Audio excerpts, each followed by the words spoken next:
Okay, so, and I obviously want to tackle the other thing because, legendaries, and we got to talk about them. Uh, so one of the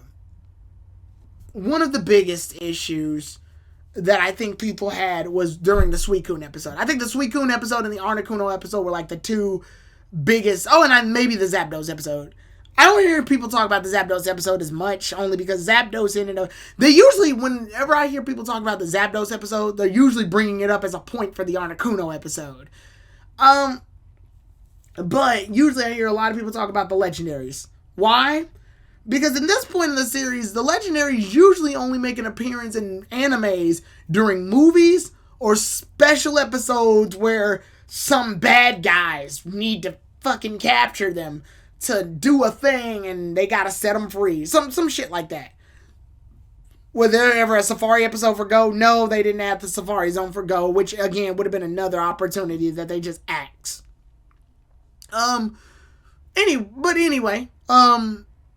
legendaries. I think the biggest troubling conflict with the anime and legendaries starts at Pokemon Movie 2000 or Pokemon Movie 2: The Power of One. If you need context, in this movie, there's a character named Lawrence III.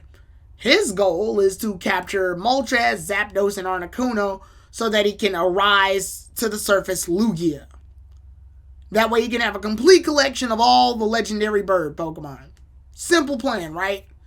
Simple plan, it has consequences. Capturing Moltres fucks up the ecosystem of Fire Island. Zapdos tries to take over its population by placing itself at Fire Island and claiming it as Lightning Island. But then Zapdos winds up getting caught by Lawrence III, and Articuno begins to try to destroy all three islands and claim them as its own, basically remaking them, reshifting them. The balance of power is off. Fire, lightning, and ice. Disturb not the harmony of blah, blah, blah. Fire and ice create water. Water, when disrupted by lightning, creates currents. The currents bring forth Lugia, the god of the beast of the sea. Lugia. Lawrence wants this to happen so that he can capture Lugia and complete the set. Misty retorts by saying that's disgusting. The way you talk, Pokemon are something to collect, like dolls or stamps. Here's the problem. I didn't mean to press the other button, but I like that happened too. Anyway, here's the problem.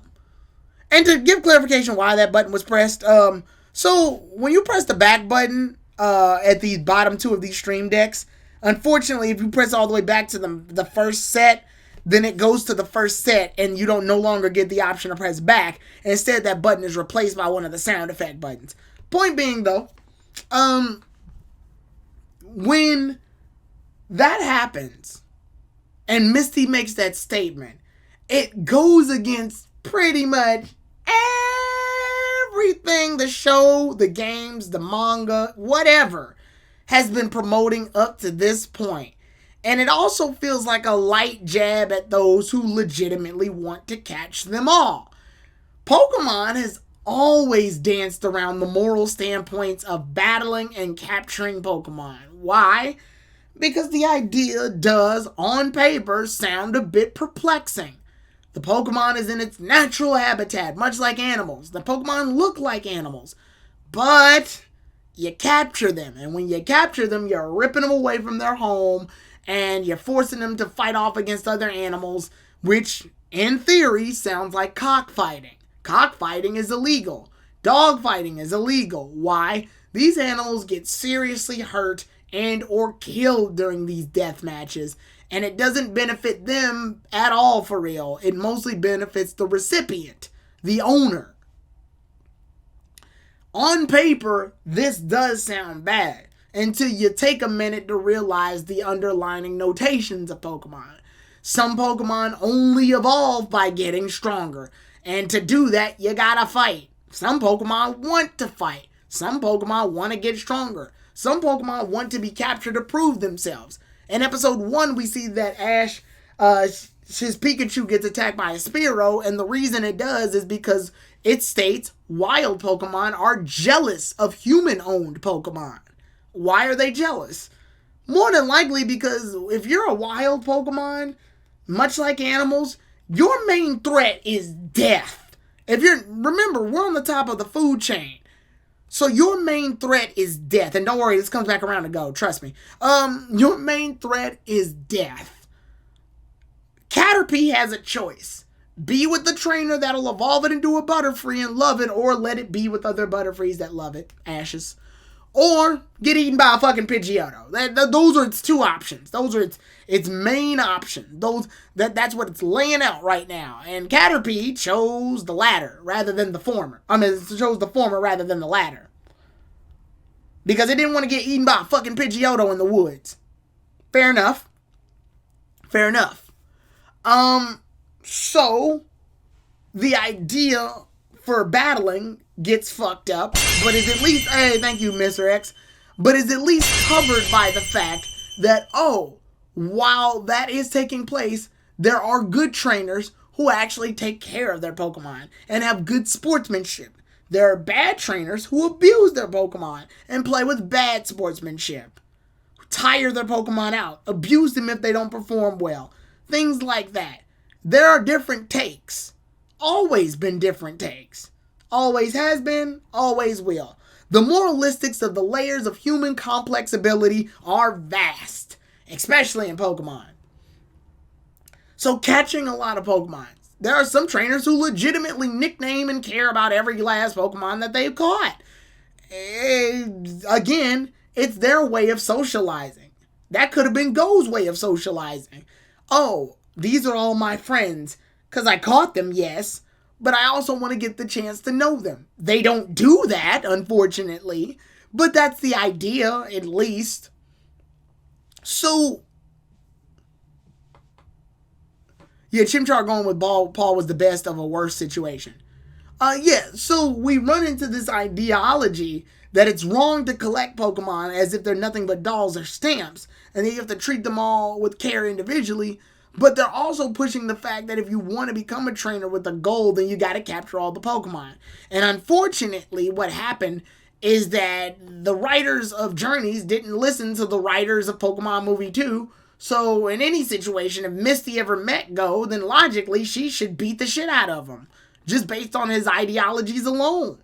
But Go's ideology is different. He wants to capture every Pokemon because he wants to get to understand them better and by proxy understand Mew. He doesn't really do a good job of that, but that's the example that the writers have made on paper. That's the dialogue that's given to us as the watchers of the show as to why he does what he does. So, because that's the idea that they placed on the table, and it goes against the ideology of what happens in the anime, where you just capture a bunch of Pokemon and capture them, then we start running into a bit of conflict. Even in the manga, they try to tackle this. Yeah, those Zangoose weren't going to show us any mercy. Even in the manga, we run into this controversy where somebody asks, if Chris caught a bunch of Pokemon, why doesn't she just use a bunch? Professor Oak states, a trainer should really only carry 6 Pokemon because 6 is easier for a trainer to manage, and too many Pokemon would be overwhelming, and the trainer would run out of the ability to command each and every one effectively, and thus confusion would happen. The manga didn't have to write that. They went out of their way to explain that, to show that a character at least, to the very least, has to have an understanding of the Pokemon they have before going off to capture others. The task is daunting to capture multiple Pokemon. I would like to say that if Go probably had narrowed his dream down a little bit to capturing 200 Pokemon, or a nice little number like 300. 300 seems like a decent number. If he just said, I want to capture 300 Pokemon, or something, and then Ash goes, why 300? That's a weird number. There's more Pokemon than that. And then Go would probably make some, he would probably reference something that he saw one time. Like, I looked up in the sky and saw Mew, and it was and I tried to count the stars, and when I made it to 300, Mew showed up. And I vowed that day I would catch 300 Pokemon, just like the stars that I saw. And one day, I'll find that final star, Mew. I made that up. I made that the fuck up. I made that up on the fly. And then what we do after the end of every episode, you would see like Go's little Pokedex meter, and it'd be like bling, and number of Pokemon obtained 103 or some shit. And then we cut to the end credits or whatever. Give us something. Give us something to let us to help us out. To help us out. Just to help us out. Because you're giving us nothing. You're giving us nothing on his goals. You're giving us nothing on his character's mental conflict. Most of the problems that Go goes through, when they get fixed, they usually get fixed because Ash can't do anything. The only way this show ever tries to advance Go's character development is when they have to completely throw Ash out of the picture in general. And they just discovered that recently in the last episode, in 110, where they had to make it so Go just can't, so that Ash can't be in the mission trial this time. Because they knew it would take away from him. In the Articuno mission, if they had took him out, that would have helped him a bit more. And all of Go's missions, if they had took Ash out, that would have helped Go a bit more, because then we would have to, Go would have to develop by himself as a character. But they never do this. They never tackle it. They never get on top of it. They never reference it. And they never try to get further enough for us to absorb that character unless Ash is under some caveat. Like he's too busy fighting Team Rocket. So Go has to go capture Zapdos for some reason. He fell into a hole. So he can't go help Go do this thing. And he's got to fight Team Rocket in some random woods. So he's got to be the one to capture Aerodactyl. Yeah, like they have to literally push Ash out the way. It's situational development. And when they do this, they never have the characters grow progressively. Reboot's evolution in the Cinderace to me is the most uncomfortable evolution I have ever seen in my life outside of Drizzles. Mostly because Reboot evolves simply because the Zacian and Zamazenta plot is happening right now. And we can't have a fucking Reboot fight against Eternatus. We need a Cinderace to do it. And Go fighting a Milotic using Reboot means he's probably gonna die. So we need this thing to evolve into a Cinderace so that we can at least believe that Go would stand his own against Oleana, even though he can't.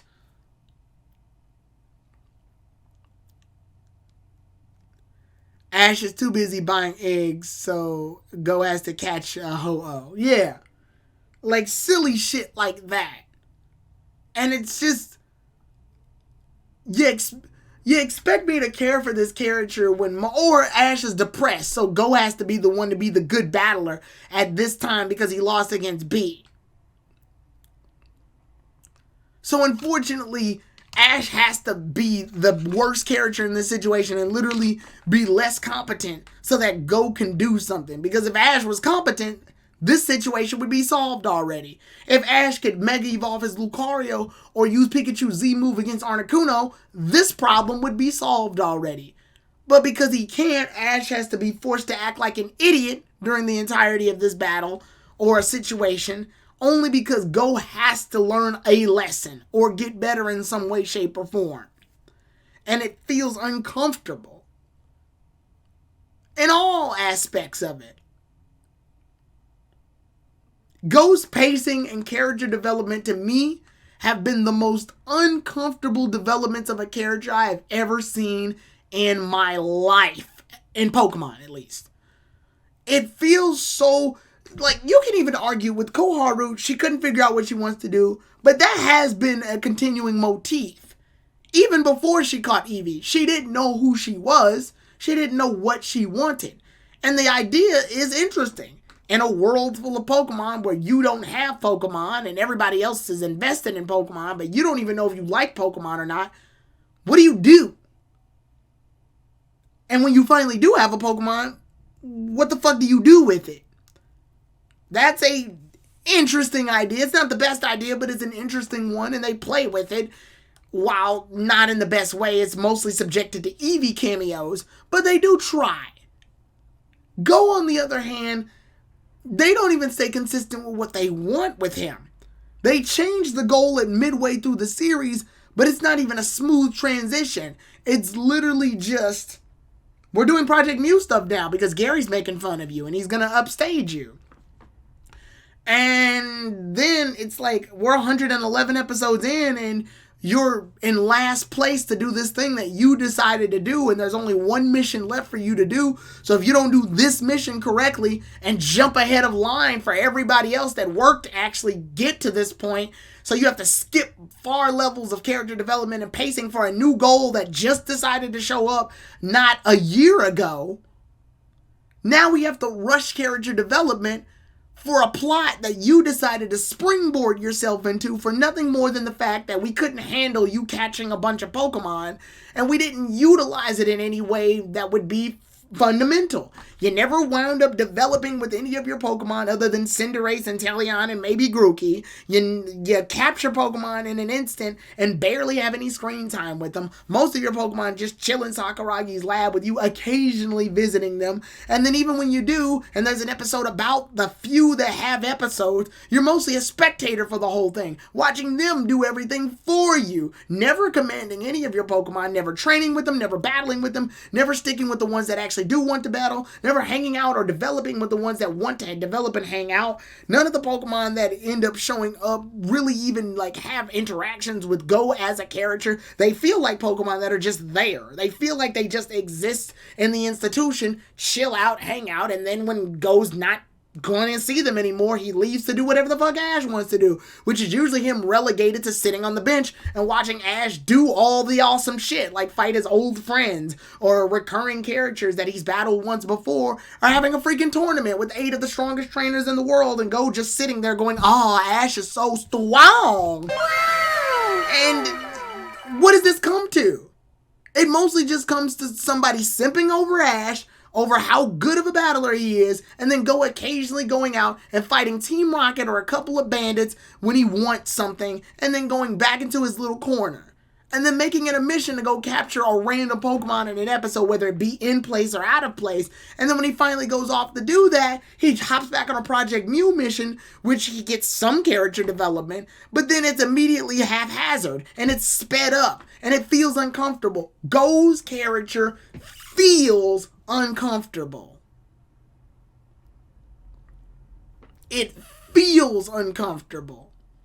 Nothing feels like it's in place. Everything feels like it either happens immediately or never happens at all. That's the problem I have with Go's character. That's the issue. That's always been the issue. The overarching plot doesn't help me invest in him, which is sad because this premise was solid.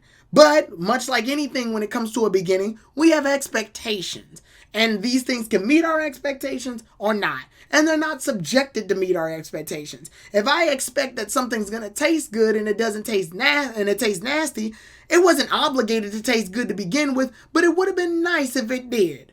And that's unfortunately played itself double play into this series, because when they introduce Go, they introduce him with the ideas that are solid, ideas that can actually pique some level of interest. I don't expect Go to capture every last Pokemon in the series and care about them all equally. What I do, however, expect is that if you're going to base your goal around capturing Pokemon, and you want to capture as many Pokemon as you can for this series, then I would at least expect you to play around with some of the trials, tribulations, and challenges of catching Pokemon, or tackle your own inner demons that you have. You've set up the alignment perfectly to where you have a character who wants to capture a bunch of Pokemon and has social anxiety when it comes to dealing with humans, which in and of itself locks itself into a powerful plot and powerful psychological implications. It means that you're dealing with a character who can, in theory, much like real life, deal with social anxiety-based pets and animals, service dogs, so on and so forth,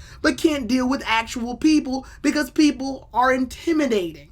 People are different. People generally all have different sparing personalities and social interactions and can get hostile and offensive. Or they can be very nice, or they can be creepy, or things that can happen that can affect the long-term longevity of your entire being as a human from the day that you were born to the day you're a child to the day you're a teenager, adult, and then further on.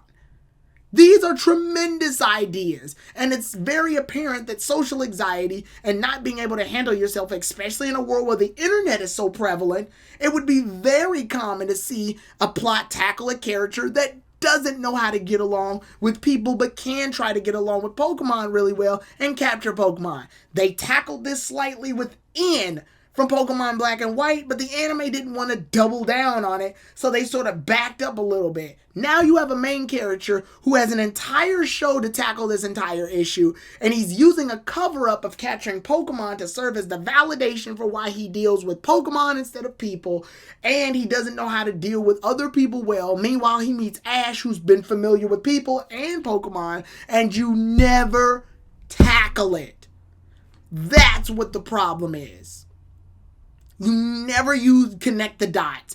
You never connect these two things together. You have to go catch a lot of Pokemon, face no consequences for capturing an abundance of Pokemon, thinking that he could cover up the lack of friends that he has by capturing a bunch of Mons, but fails to realize that Mons are more complex and have varying personalities. So instead, you just have him capture the Mons, they all acquiesce, and then they barely interact with him, so he can just keep going by doing this ridiculous pattern, only to realize that he himself apparently doesn't know how to work well as a team, which is another new issue that they tackle, and they never use that ever either, unless the show feels like it's time to use it. And then the show finally goes, oh yeah, that's right, we need to go to work as a team member, even though he already did that well when he was working with Ash, but for some reason it works for Ash, but doesn't work for the other characters. And I'm guessing it's because he knew Ash longer, but he knew Tokyo even before that, so the issue just starts to get muddy as hell, and he knew Koharu even before them. But I guess it's hard to write a socially anxiety character who actually has friends, Koharu and Tokyo, so they can't even be consistent on that forefront. But they give Tokyo his childhood character friend because they needed him to have a friend from back then. But it's that trauma of not being able to meet back up with him because he was scared back then in order to show up and actually meet his friend that causes that social distance that he had from before, and it has him stray away from friends. But the show never doubles on it. It only tackles it once during the Celebi episode. They never reference it once they meet up with each other again, and they never go in depth with it. Everything that goes through are ideas. He never solidifies his steps into the development that he needs as a character unless it's time for them to finally go, yeah, I guess we'll tackle this. And even then, it's always baby steps backwards, and then we leave it behind so that we can tackle it when we feel like it later. It's never consistent. And in a show like this, it's never going to be consistent. At least in like the other series from like X and Y all the way to OG, the trainers were on a journey. So every time they approached something, you could see during the journey the little things that happened that showed their development and how they were growing. And in Sun and Moon, they decided to tackle this by bringing the concept of characterization, interaction, and family. The Alolan Islands are small. There's only about 4 of them, but in those 4 islands, the characters interacted in different ways to show the unity of it all. Here, we have Ash and the others in Kanto tackling random plots on different regions when they need to be there, mostly in Kanto doing fuck all else and random filler episodes and bullshit, and then when they finally decide to tackle the character again, they have to go back into a mode where they go, oh, that's right, Go has social anxiety. We completely forgot about that. Well, whatever. Let's just have him do this. Oh, that's right. Go's bad at Pokemon battling. Until he's not. He's bad at Pokemon battling until he's not. He's bad at working as a team until he's not. And it's that insistence on those conflicts that makes it very jarring when you finally decide to bring them to the forefront much later. This is what happens when you try to balance a new character into a series that jumps around all over the place, changes its setting constantly, its location, its plot, its character interaction, its character development, and you have to measure all of that with using a character that's more than 20 years old, that's well familiar with the audience members. And then you expect this character to hold his own. You expect this new character whose chances at development barely get tackled on. Most of his important battles, like getting the Hitmonchan, are off screen. His battles are real quick. Most of the Pokemon that he winds up getting is because he just throws a simple Pokeball at them. So we don't get any type of conflict or emotional ties towards the Pokemon before or after or during when he captures the Pokemon. And then we expect him to dive deeper into the character by saying that he has social anxiety, that he has 6 computer monitors in his room because he's more into technology and Pokemon than he is people, but he does hold family into account, but unfortunately that doesn't matter because he's supposed to step out of his comfort zone, but he has no problem stepping out of his comfort zone when Professor Sakuragi and Ash tell him to go to certain places, so he's in certain places, and then he captures a bunch of Pokemon, and then when he does, he comes right back, never interacts with them, so we don't even know if he has a strong bond with them either. And then when we introduce him to a character like Alistair, rather than have an in-depth conversation with him, he goes to fuck to sleep around the same area that Ash sleeps. Never tackling, never devoting himself, never going forward with any of the issues. And then finally what we do is that we bring him into a Project Mew experiment that he's not prepared for, because he has no other Pokemon that can really help him outside of that. And then when he finally does capture some considerably strong Pokemon for said mission or gains close bonds, he never uses them at all. Absol, Kingdra, Aerodactyl, Flygon, Scizor, all of these mons that he gained powerful emotional, bonds with during that episode. He cares until he doesn't. Never using them consistently, never using them on his team, never bringing them with him. Only uses them in convenient spots, and then when he captures Pokemon, it feels soulless. I've never been against the idea that there is an issue with trying to be a collector or a klepto when it comes to capturing Pokemon in an anime series, and I actually would hope that they would tackle that issue, because it's an issue that conflicts with people who are actually hobbyists of the video games. People who want to capture a bunch of Pokemon. What does this do to them? How do they handle this? They don't. It's simple. They sidestep it. None of it feels real. I would love an idea where Ash's philosophy goes against Go's. You captured a bunch of Pokemon, but you're not attached to any of them. And then Go goes, you can't tell me what I am and not. And he gets mad because he doesn't want to deal with he can't deal with social conflicts. So then he goes to his Pokemon and he feels bad. But then when he looks at his Pokemon, he realizes and he flashbacks and goes, wow, every Pokemon I've caught, I just lobbed a Pokeball at it. I don't actually know my Pokemon. And then he actually takes some time to learn a bit of them. I'm not saying he should have huge episodes with every last one of them, but do a little montage where he brushes Stantler. Yeah, he caught a Stantler. Remember that shit? He brushes Stantler's fur. Or he plays pranks with Miss Drevis. Or something, little montages. You can do little slideshow flashes of him hanging out with a Pokemon, playing with this fucking Pokemon. Has he ever even considered that? Never done it. Never goddamn done it. Hasn't done it. Never played with a goddamn Pokemon in his life. At least Ash has played with Pikachu. Playing with your fucking Pokemon. It's as simple as that. And he doesn't do it. All of it is on paper. That's what it is. When I would even argue, I would be as bold as a claim to say this right now for fans of Go.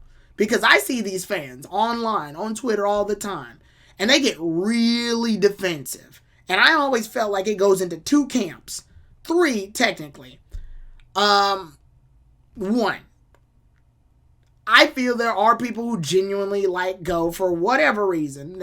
Maybe they like his design. Maybe they like the fact that they tackled the social anxiety thing and then they relate to him because they have social anxiety. Whatever. Maybe they like the way Go sounds because he's the voice actor. His voice actor is Deku's voice actor in Japanese. Maybe they like the idea that he has a Cinderace and Inteleon, which are two very powerful starter Pokemon. So in some deep level, they have a genuine love for Go. That's perfectly fine. I'm saying my opinions on the character, but I'm saying what I think I see outside of the realm of what I'm living in. Oh shit, there's 4 too. Thank you, Orion Sword. 2, the second reason. I like to think the love for Go that I see on Twitter is mostly coming from the defense. Whenever any community gets together and progressively doesn't like something or shows verbal hatred towards something, there's usually a defense squad, a group of people that come in and defend it to the death to help what can't really help itself, I guess. Like the Popplio Defense Squad, when everybody unanimously, thank you. Like when everybody unanimously said they didn't like Popplio, and there was a group of people that came into its defense. People like the idea of the hero's mindset. Defending something that can't defend itself, standing up for the weak, being there to help the helpless. Apologist. It's a solid concept, but it's there. Everybody has their own reasons for liking something. Some people even root for the underdog. So I get that. The third reason, and this is the reason that I was going to put this reason as reason number 4, but I moved it because this one seems not as important as what I'm going to pick. Yeah, and as the games go by, we learn more about Popplio, so people started liking it more once they learned about it. But at the beginning, Popplio's beginning was not great because we didn't know anything about it yet.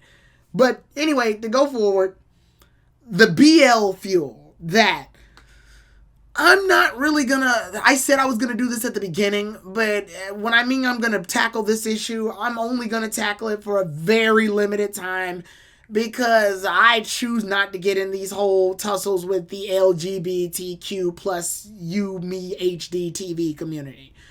And that's not to insult them, that's just adding to the joke that they add a bunch of different letters to the thing. Anyway, the LGBTQ plus community, obviously, representation, I guess, is important in a media. And Go is one of the few characters that introduces the idea of the non-heterosexual route. I mean, we've got fucking Harley and Zoe, but whatever. Go is androgynous, at least from his appearance. Some people say that he's non-binary. Go in and of itself kind of helps shape out in this day and age the evolving state of the world and how sexuality and appearance can take on a layer of spectrums. So even if the character is good or bad, if the character is representing a specific minoritized section, then that character gains some level of rapport and respect from that community based on PR and representation alone. So some people could like the character for that reason. The fourth reason people probably like Go, and this is the main reason that I wanted to point out, the main thing that I wanted to stick with, honestly, I believe that people like the idea of who he is, what his character could be. Go has loads of potential. I've pointed them all out.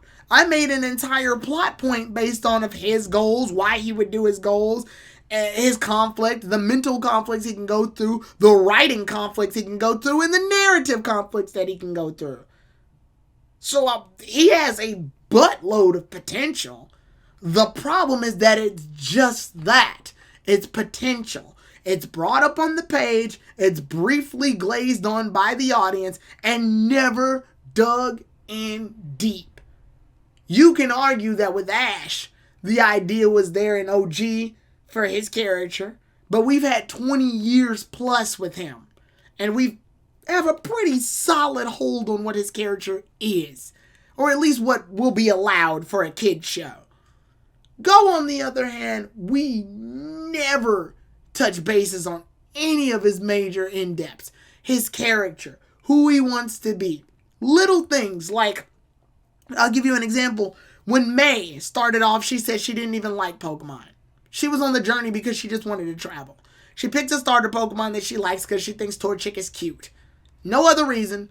No other logic behind it. Most trainers pick starter Pokemon based off of how they perform in battle. Some trainers pick starter Pokemon because they have a bond with them, like Dawn did with Piplup. Some just pick them because statistically they're better than the others or whatever. Whatever reason you have. May picked it because it was fucking cute. Cute little chicken thing. She didn't care. And when Ash, and then later you can see when Ash is slowly getting ready for the gym battle, he goes, "Hey May, you should get some training too." And May goes, "I'll train later. I'll train at my own pace. I'm good. I don't even." And then she's like, "I wish they would do it, but they didn't." But she goes, she doesn't even want to deal with the gym battle. She doesn't want any part of it. She is not fighting Roxanne. She's good on all that shit. She's like, fuck all that. He can deal with that. I'm just here. But you see that. And at that point, you know something's up. You know, wait a minute, there's something going on with this character. How come she doesn't want to fight like Ash does? They're both about to challenge the gym, right? And then May starts realizing that contests exist. And she starts getting interested in that. And then you can see gradually. You see how that happened? You see how traditionally and gradually it happens? Because they could have skipped it. They could have easily had Ash fight the gym leader. She just doesn't do it. They cut to another episode and she's just suddenly interested in contests. Nope. They didn't. They brought the idea to May. May denied it because she wasn't sure that was the way she wanted to go. And then they introduced another episode where contests were a thing. And she slowly learns and is like, I want to do this thing. This is what I want to do. This is it. And then when she comes back to her hometown, they accept it. They realize it. They know what she wants to do and they're down. Perfect transition. With Go, they have him want to capture Pokemon. They get very flimsy and inconsistent with it.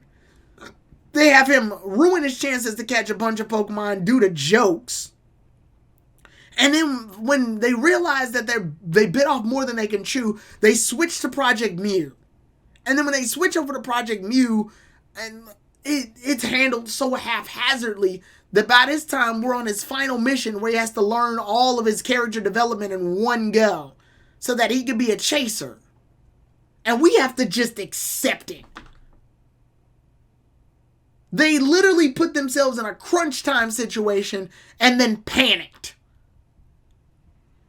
Even when they did this with Serena, because I'll even admit, they kind of edged it with Serena when she decided to finally do her first, showcase.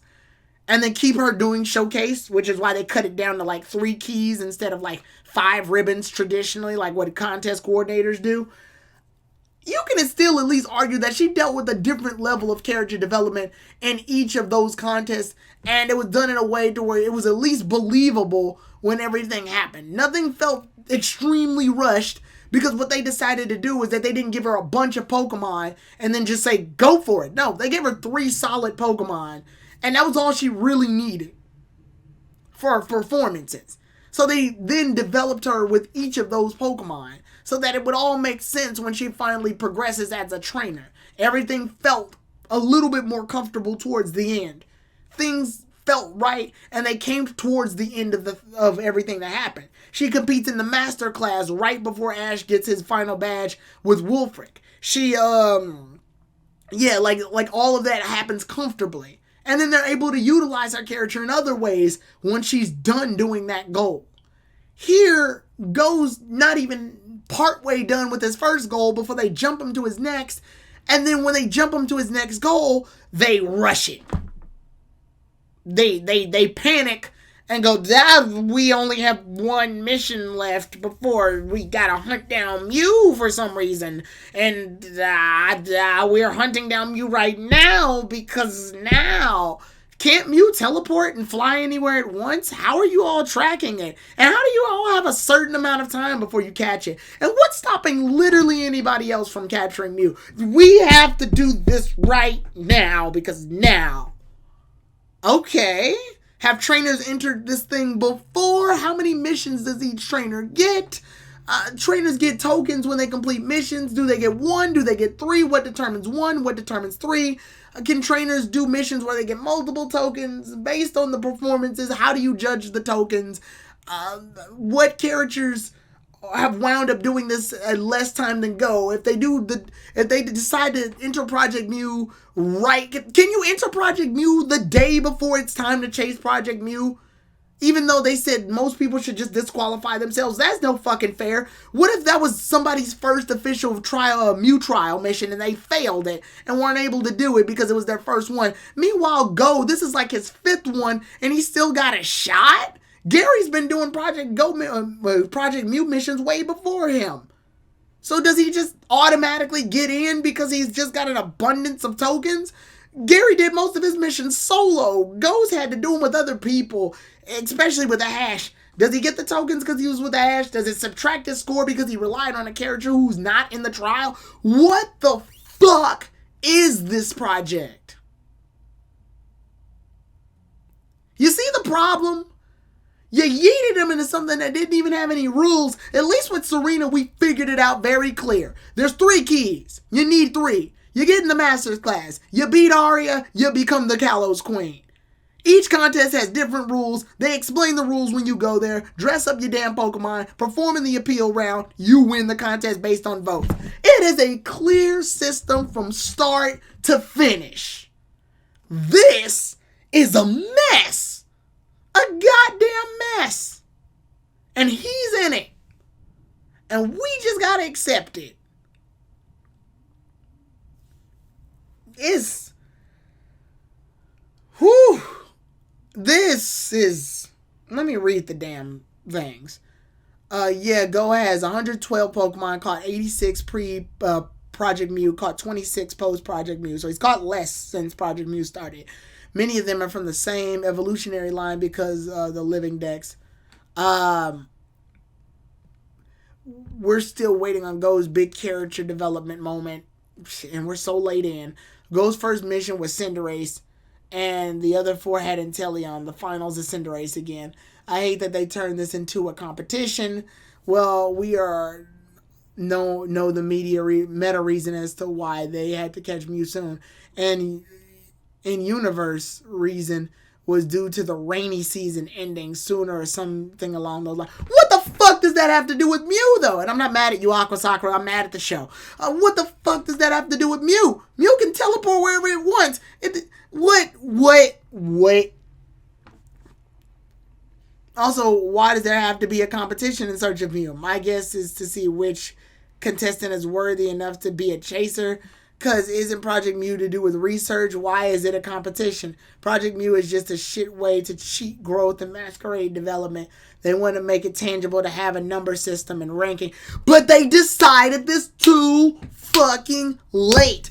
I have no absolute problem with there being a Project Mew. I want to make that very fucking clear. I have no problem with them having a Project Mew and a point system. My problem is that it's halfway through the series, it's all over the place, and its judgment is crazy inconsistent.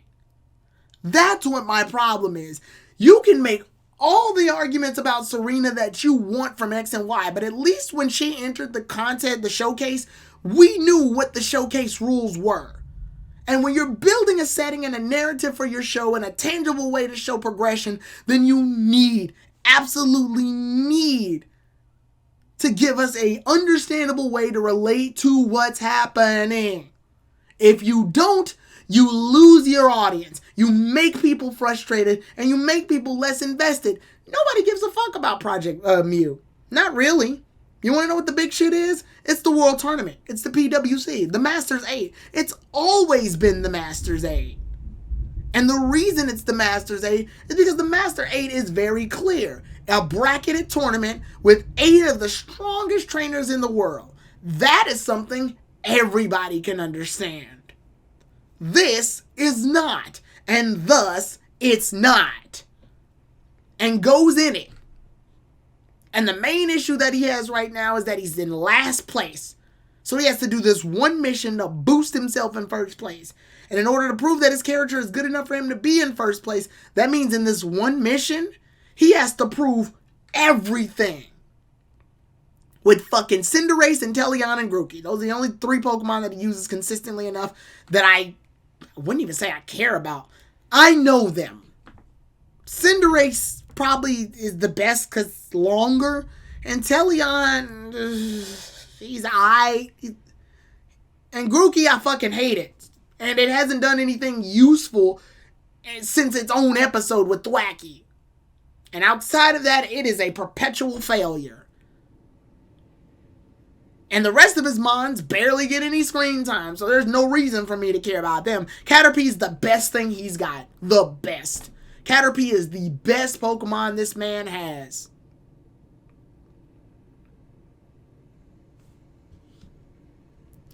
Go's goals got so boring that they had to create Project Mew to make things interesting. I feel like Project Mew should have been Go struggling to work with others. That would work. There's no guarantee that Mew will even be there. But this shows how telegraphed as hell everyone was in Kanto. Same day, same island, and Articuno was there willing to fight. What if he wasn't?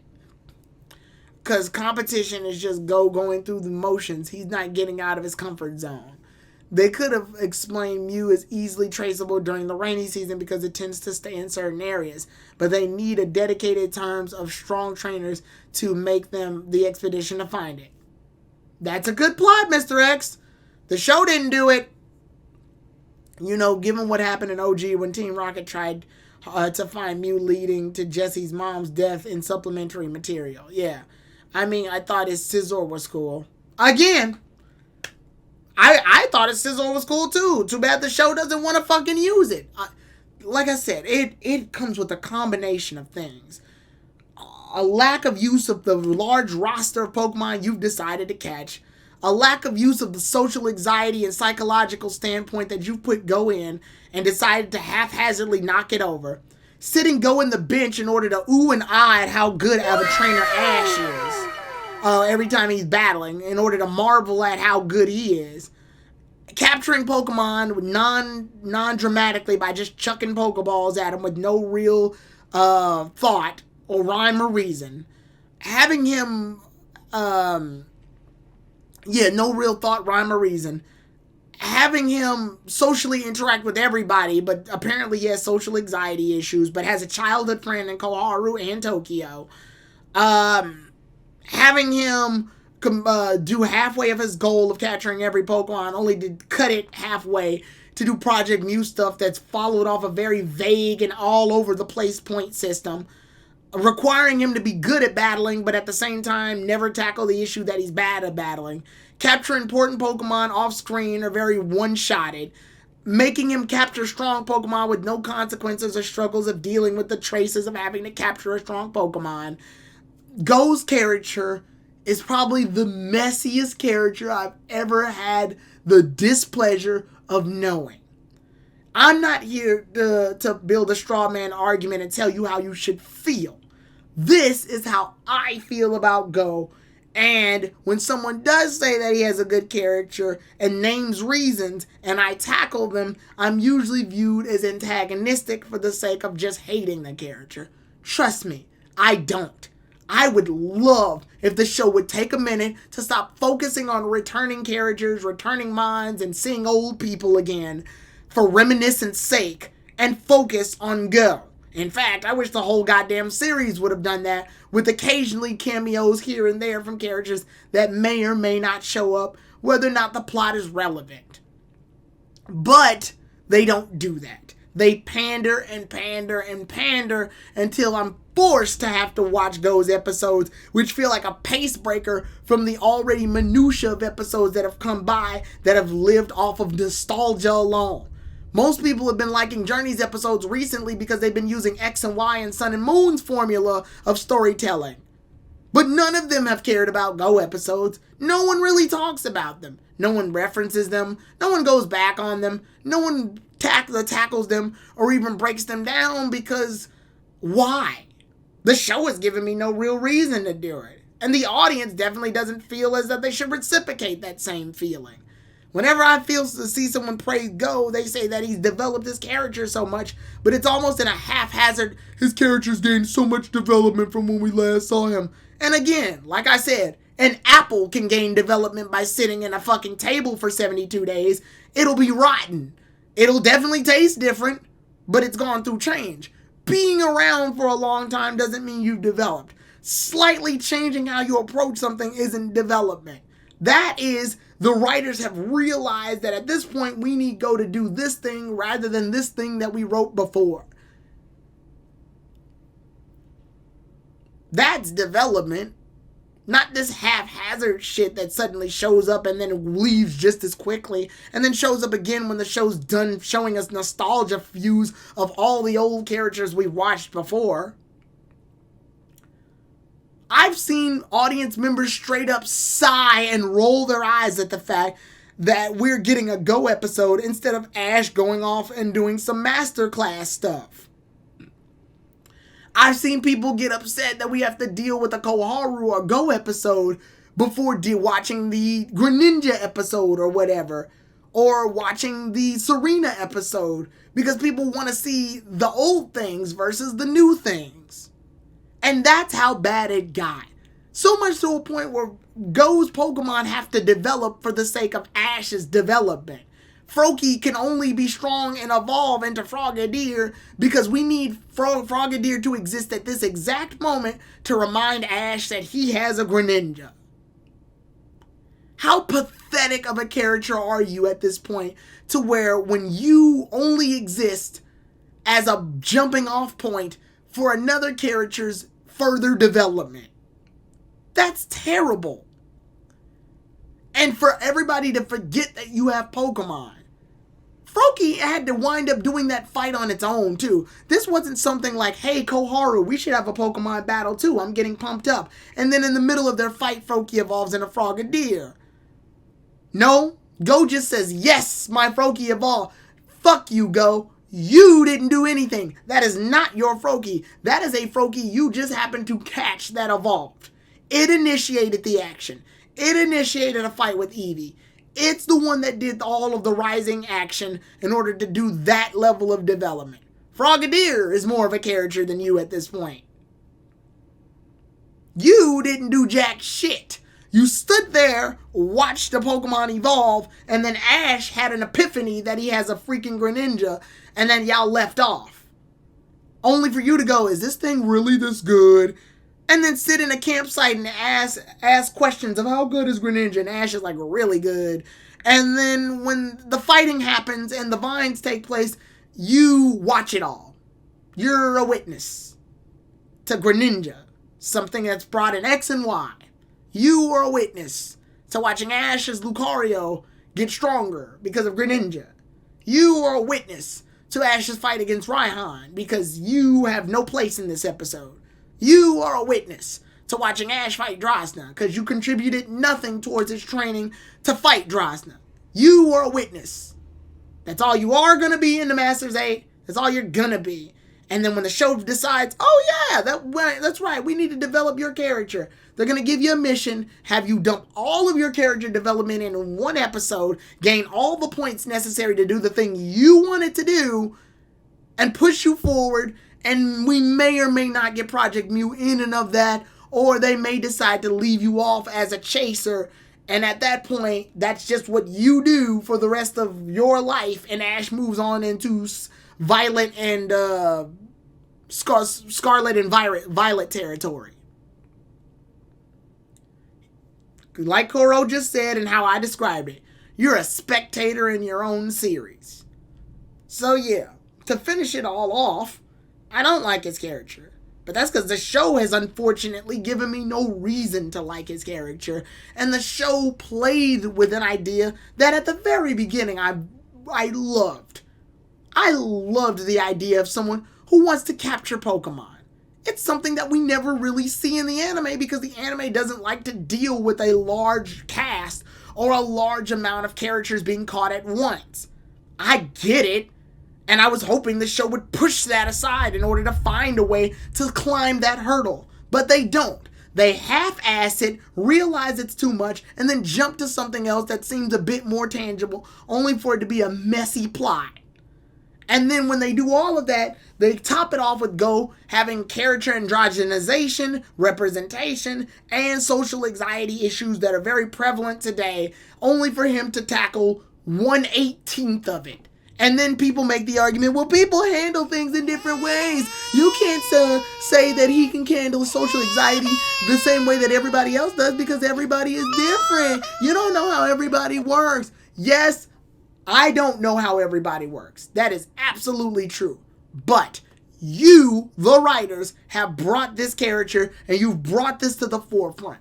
You can't bring something to the forefront, then half-ass it, come back on it, and have the fans make your defense for you.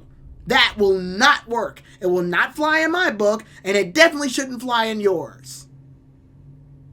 That's my argument. That's why I say what I say. To say that in defense is flimsy. It means that you're giving the writers an enabled excuse to not double down. You brought this to the forefront.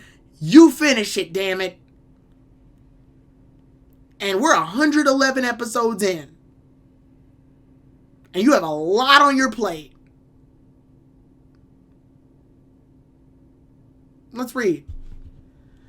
I'm going to finish this off by reading the rest of the comments. Given whenever I read that one, which is saying a lot because you mentioned how you don't like Dawn and Diamond and Pearl because she's a copy and paste. Meanwhile, Go is just inconsistent. Heck, they have continuity without returns.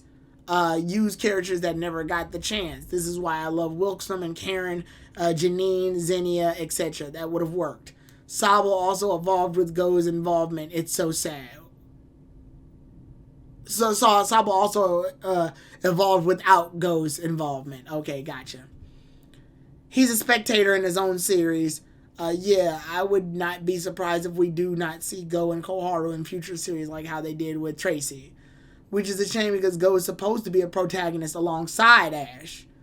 If the show had the balls, Go would fail the final trial and Gary ditches Project Mu to take him on as an apprentice to have him deal with issues. Because despite failing, he genuinely tried his hardest to pass on, and it reminds Gary of the OG series Ash. Speaking of Scarlet and Violet, I love the new layout of yours. Oh, Donnie did this, by the way. Donnie, shout outs to Donnie. This will be the official TG3 roundtable discussions layout. This is the official one. I really like this layout too because it's following the TV formula. It's got like the TV. It's got like the little antennas on the TV. It's even got like the channel thing and the little TV lines. I love this. I love this layout. I love this layout. I was debating on whether or not I should use this layout because I'm going to be honest, I woke up this morning and saw it in my Discords. I need to check my notifications much earlier. So that was one of the reasons I didn't start right on time is because I had to quickly download it, then put it on, then put all the stuff on it. But yeah, this layout is beautiful and I love it and I'm going to use it for most discussions. I'm probably even going to use it for the tripod too because this is just a really beautiful layout. I always put the topic at the bottom. Yeah, I love it. I love this layout. This is neat. Anyway, back to the comments. The only reason I can see Gary even being in the Pokemon in Project Mew is because he battled Mewtwo when he was Giovanni's, but that me is doing narratively heavy lifting. If they won't tackle the social anxiety bit on screen, at least mention it by name and have him deal with it a seasoned character, because as of now, it's way too late to change the course and fix what made with Go. The mess they made with Go. Yeah, many fans are very vocal, and I feel the writers are listening to the community, and that's bad. Yeah. Donnie, be goated for your layouts. Thank you. Amazing. Very well done. All right. But that's my overall issues. And chat, again, if you disagree with me, that is perfectly fine. I do at least want to hear your feedback. I'm going to try to put this one on YouTube as soon as possible. But that's why I do these, is because I want to discuss these things and I want to hear the feedback that people may or may not have involving these characters, is because these need to be talked about. And I've been wanting to get all this stuff off my chest for a long time when it comes to Go's character, because I went in this wanting to like Go. A character that wants to catch Pokemon, a lot of Pokemon, hell yeah, it reminds me of Chris from the manga. You can do something with it, but they don't. They don't. They really don't. They squander every opportunity they have in place of misplaced jokes, horrible filler episodes, bad, messy character interactions. They never touch the major issue of why he wants to capture every Pokemon, which is an issue that I had to make up off the fly. And it's sad. Let's be honest, Tyrone, at least 88% of the people watching agree. I agree with you completely. Your points were perfectly valid, at least to me. I mean, yeah, that's perfectly fine. And I thank you all for, agreeing with me. I make these streams and I make these videos because I'm passionate about the series. But I don't want to stray away the people that disagree. I want people to come in and disagree so that we can see both points. Maybe I can learn something about Go that I don't realize. But the problem is that when I say these points, I guess I'm saying them out of what I see. And when people do agree, and I see so many people agree, it means that narratively something is wrong. Opinions can be subjective, yes. But when so many people have the exact same opinion, that doesn't make it a fact, but it does show that it carries some similar thing. If I have 5 people touch fire and go, ouch, fire's hot, and then somebody goes, well, that's subjective, and then you go in and fucking touch it and you don't feel anything because, like, maybe the nerves in your hands don't work or whatever. You go, I touched fire and didn't feel a thing. Well, yeah, it's true. Not everybody's going to feel the same way about it. But if a bunch of people are saying that, that means something happened unanimously. Or to give a better example, if I gave food to 10 people and 8 of those people don't like the food, but 2 of them do like it, that doesn't invalidate the 2. But what it does do is show that the food isn't very well received. So I hate that argument that people say, well, in my opinion, I said in my opinion, so it's my opinion. Yeah, that's fine. Great. That's your opinion. That's awesome. Have it. Go ham. My thing, though, is that if multiple people are having the same opinion, that means something's happening. What kills me is when people say that Serena saved Koharu's development. I wouldn't necessarily say she saved it.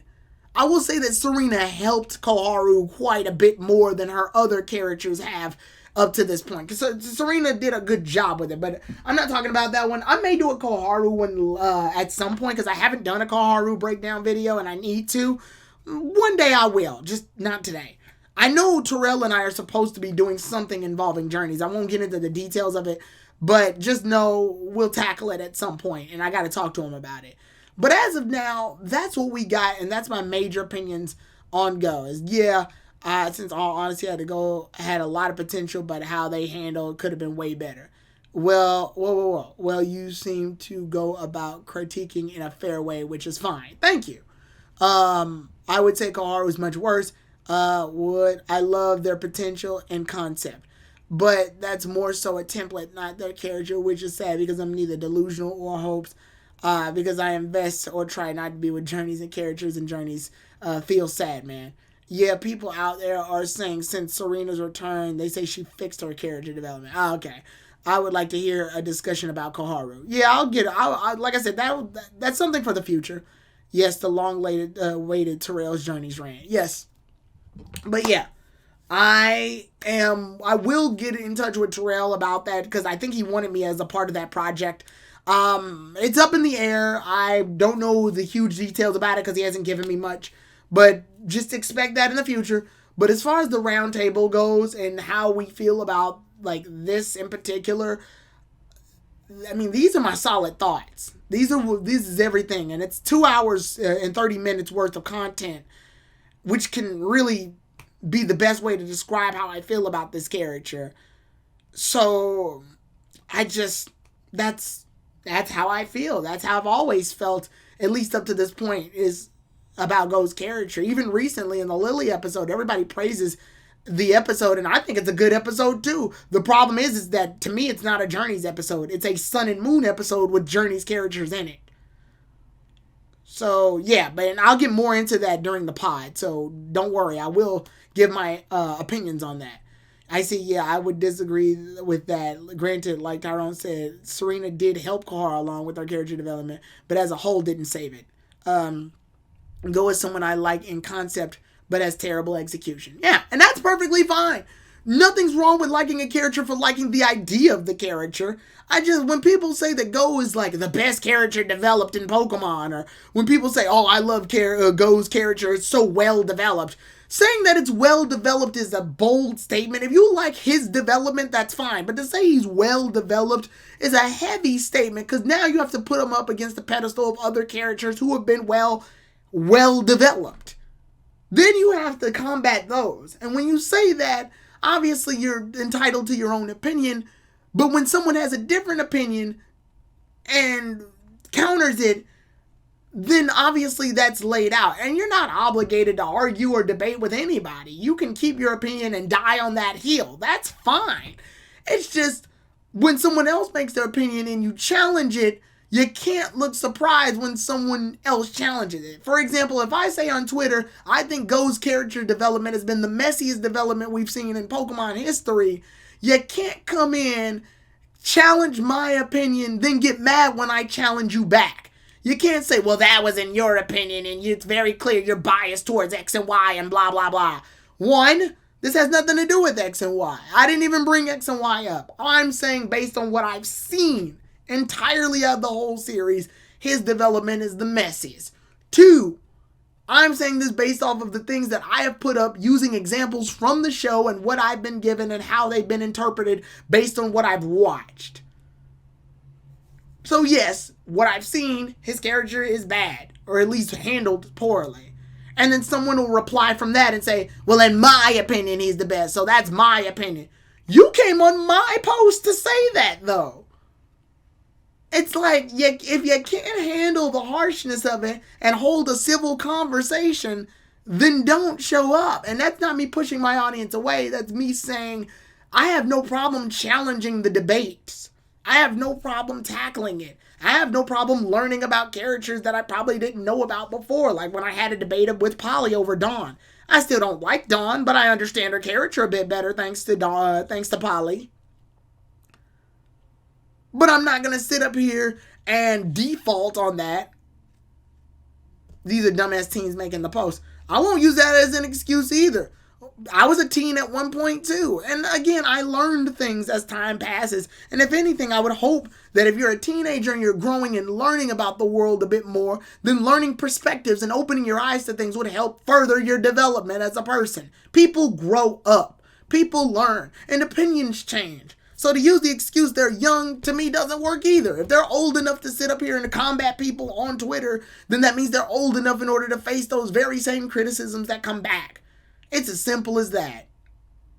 You mean we're going hard, just stragglers in the Sun and Moon episode?